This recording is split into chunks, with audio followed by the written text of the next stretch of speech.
રાણાવાવમાં ભારે વરસાદને લઈને જનજીવન અસ્તવ્યસ્ત બન્યું હતું। ખાસ કરીને બોરાસર સીમશાળાના વિદ્યાર્થીઓ પાણીમાં ફસાતા તંત્ર દ્વારા રેસ્ક્યુ કરવામાં આવ્યું હતું, તો બીજી તરફ ખંભાળા અને ફોદાળા ડેમમાં નવા નીરની આવક થઈ છે।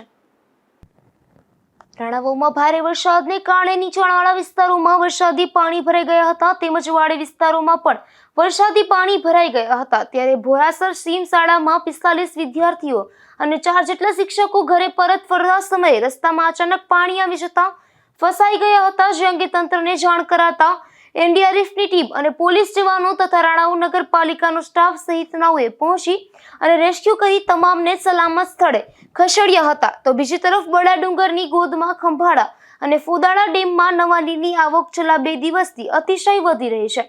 ઉપરવાસમાં ભારે વરસાદને કારણે બંને ડેમની સપાટીમાં ઉત્તરોત્તર વધારો થઈ રહ્યો છે।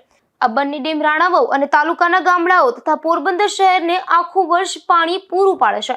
ખંભાળા ડેમ રાણાવાવ તાલુકાના મોટા ભાગના ગામડામાં ખેડૂતોને ખેતી માટે પાણી પૂરું પાડે છે, જ્યારે ફોદાળા ડેમ પોરબંદરને પાણી પૂરું પાડે છે।